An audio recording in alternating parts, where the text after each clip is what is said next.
If you want to deal with negative thoughts, overthinking, worrying, anxiety, even depression, pay attention. I'm going to share with you my experience and thoughts with it. Okay, I made a video already telling you how to deal with negative thoughts, and I said essentially in a nutshell that when you see a thought, you have two options. You can focus on the thought and accept it as real, or you can see the thought as unreal. And someone asked me the question, does that mean ignore the thought?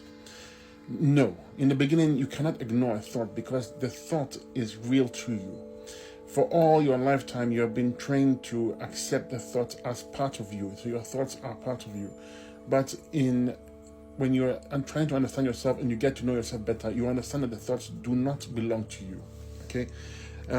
They are centered around you and they are created from past experiences, past lifetimes, and therefore it did not belong to you. Now, if you took a pen and paper and you sat down and you wrote down your thoughts, you would see it's thoughts of a mad person, because there are infinite amount of thoughts that will come. So if you take ownership of the thought, then it belongs to you. If you take ownership of the thoughts become real, and whatever you focus on, basically, as far as thoughts are concerned, they become real to you.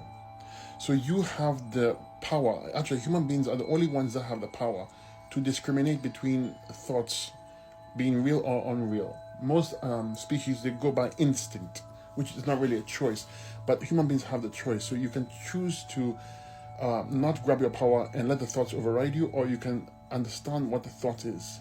Okay? What's a thought is? Why are thoughts there? Thoughts come from fear, from attachment. You only think because of desire and fear. Put it that way. Let's make it simple. Thoughts come about due to desire and fear. If you don't have any desire and you don't have any fear, the thoughts won't come up. Actually, if you don't have any desire, the fear won't come up.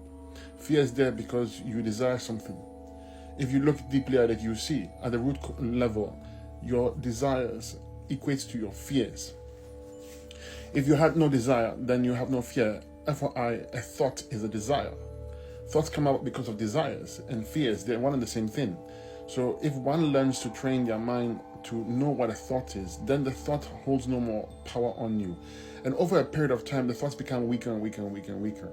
It gets to a point where the thoughts don't show up at all, or if they do, they only show up to serve you when you need them.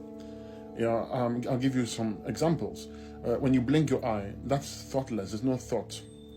When you are with somebody you love and you are experiencing, you're experiencing ecstasy, there's no thought there. That's why some people are obsessed with having different partners, etc.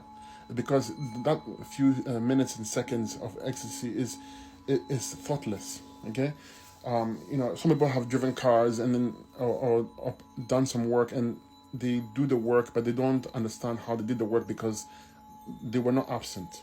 That is functioning without thought. Okay, now I'm not talking about scientific things here. I'm talking about the spiritual level, spiritual or awareness level, not the scientific thing. Because remember, science itself is based on thought, which your awareness precedes all those things. Okay, awareness being your I am.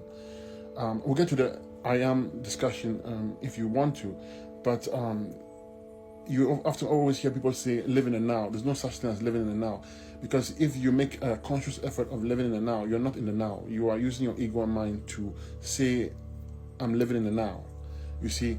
Whereas when there's absence of thought, you are in the now. So acknowledging you being in the now is impossible, because once you acknowledge it, then you're using your ego mind to acknowledge it, and you are not in the present. I hope that makes sense. So I'll go over again. What you focus on in your thoughts, if you hold on to a thought and focus on a thought, it can drive you crazy. So your job is to understand that the thought is not real. It's not real physically. It's not real also spiritually. It's not real at all. It's an illusion completely.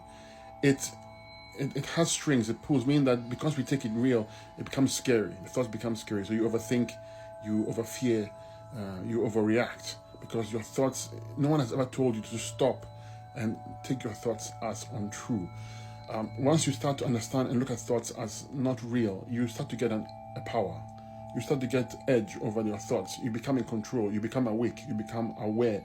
Because 99% of humans do not operate with awareness. They're operating on it's automatic mode. They are functioning, they are moving up and down, but they have no conscious awareness of themselves doing these actions. Okay, you get up in the morning, you brush your teeth, you have your coffee, you have something to eat, you go to work. These are automated.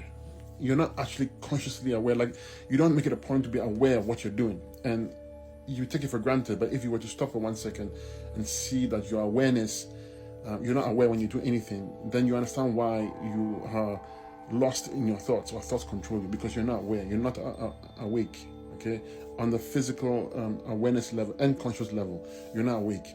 So I hope this helped you. If you want me to answer questions for you, I'm sharing with you my experiences. I've gone through pretty much every meditation there is. I started meditating at a very, very young age. I have stories to tell that you would not, that they're surreal, put it that way. But I've tried pretty much every meditation. I've gone through the major religions, etc. So I have some pretty unique experiences to share. But I hope you understand what I was trying to say about the thoughts. If I can make your mind function a bit better, like, in other words, you have a little bit of relaxation from your thoughts, then I've done my part here. But I can definitely go on and discuss it more if you have specific questions about what I just said right now. So feel free and ask your question below, and I'll do my best to answer them for you.